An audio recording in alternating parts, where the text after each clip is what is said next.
Kita ke informasi lainnya, pastor dan rohaniawan di sebuah gereja Prancis telah melecehkan lebih dari 200.000 anak-anak sejak tahun 1950 alias telah berlangsung lebih dari setengah abad. Kabar tindak kejahatan seksual ini telah mengguncang gereja Katolik Roma. Ada pendeta-pendeta telah menjadi penipu-penipu di gereja Tuhan. Mereka mengatakan perpuluhan persembahkan Tuhan akan memberkati.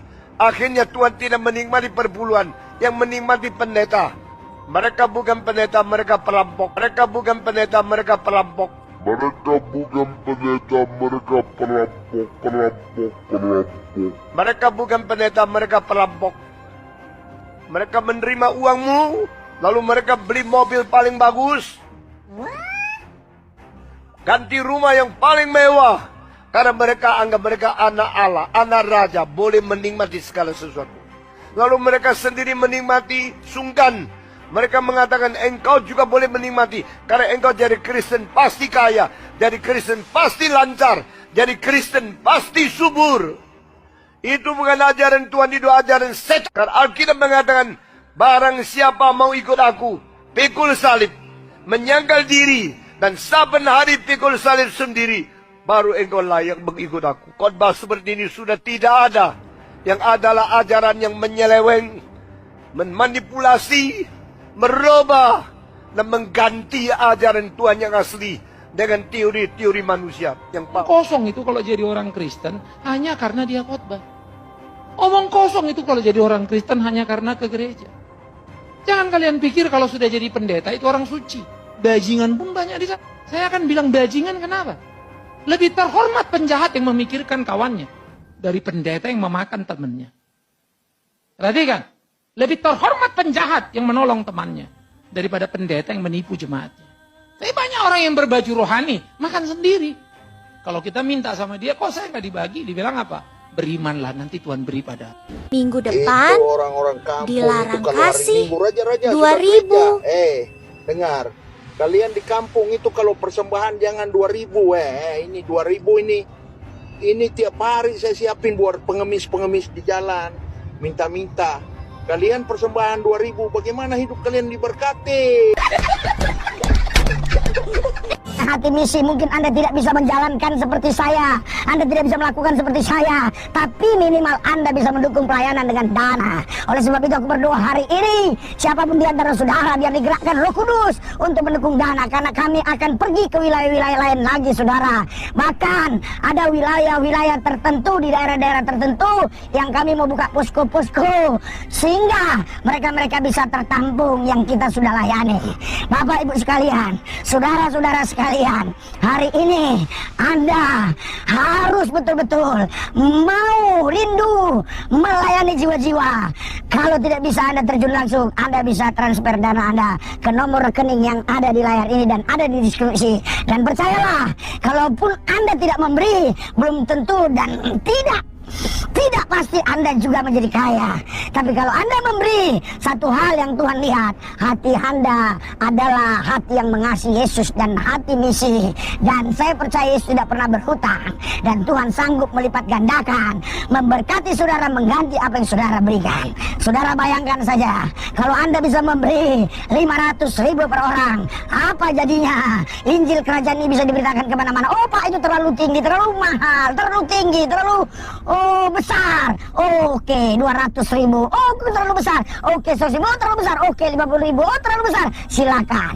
Karena Tuhan berkata, yang paling banyak memberi adalah janda miskin itu. Dia hanya memberi 2 peser. Itu mata uang kecil. Tetapi mungkin waktu itu ada orang yang memberi berapa dinar. Mungkin jutaan dinar atau ratusan dinar. Tetapi Tuhan bilang janda inilah yang memberi paling banyak. Kenapa janda itu memberi yang paling banyak? Bukan karena jumlah nominal uangnya, tetapi karena dia memberi dari apa yang ada padanya, dia berikan semua. Kalau saudara memberi dikit 50.000 tetapi sementara ada puluhan juta uang saudara di bank, itu tentunya Anda tidak cengli. Oleh sebab itu saudara, mari kita dukung misi Injil Kerajaan ini.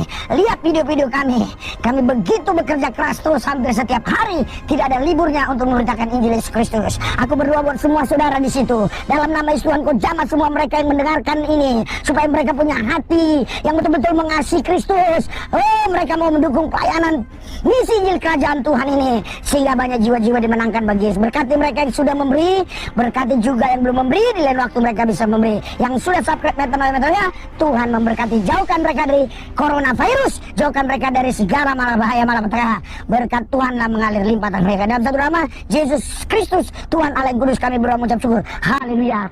Assalamualaikum warahmatullahi wabarakatuh. Apa kabar Coffeezen semuanya? Semoga kita selalu dalam lindungan Allah Subhanahu wa taala. Coffeezen semuanya.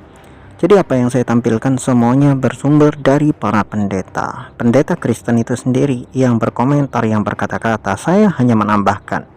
Mereka sendiri yang menegaskan bahwa sebetulnya perpuluhan-perpuluhan itu ya hanya akal-akalan saja supaya gereja itu tetap jalan, dapat duit dan dapat keuntungan bagi pendeta-pendetanya. Masalah rahasia di dalamnya itu harus ditutupi serapat mungkin. Makanya kalau kita melihat di dalam berbagai macam kasus yang terjadi di dalam gereja-gereja, itu kayak sudah menjadi rahasia umum bahwa segala bentuk perilaku, baik itu buruk ataupun bejat di dalam gereja, semuanya harus ditutupi tanpa boleh keluar. Tidak boleh keluar, bahkan tidak boleh dibicarakan di luar. Semuanya harus ditutupi serapat mungkin, karena itu menyangkut daripada masalah harga diri dari gereja itu. Dan lucunya begini, kalau kita berbicara tentang logika dasar, mereka itu sudah dibayar perpuluhan. Bayar perpuluhan itu kan nggak murah ya, mahal. Sudah mahal bayar perpuluhannya, yang mereka dapatkan apa? Yang mereka dapatkan adalah pelecehan, kan? Jadi betul-betul rugi fit dunia wal akhirah gitu loh. Jadi agamanya rugi, dunianya rugi, sampai akhirat rugi. Al-khosir, mereka itu sangat rugi sekali. Fit dunia wal akhirah. Agamanya rugi, dunianya rugi, akhiratnya rugi.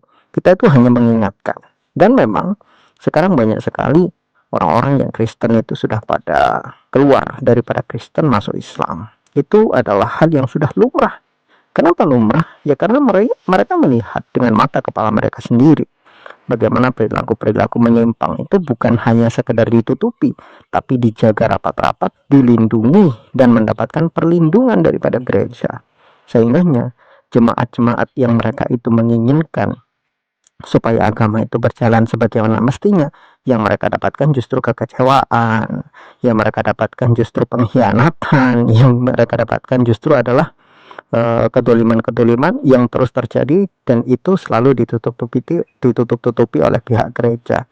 Makanya pada akhirnya mereka memikirkan, masa iya sih agama selalu seperti ini, yang dibicarakan hanya selalu bisnis, uang, kekayaan pribadi-pribadi mereka yang terus menumpuk, sedangkan jamaahnya hanya terus dibikin kecewa. Dan pada akhirnya jatuh kesimpulan bahwa agama yang benar tidak mengajarkan demikian. Maka mereka kemudian akhirnya memilih Islam, dan itu banyak sekali yang melakukan seperti itu. Sekarang kita bisa melihat banyak orang-orang ramai masuk Islam, dan itu adalah fakta. Wallahu a'lam bishawab.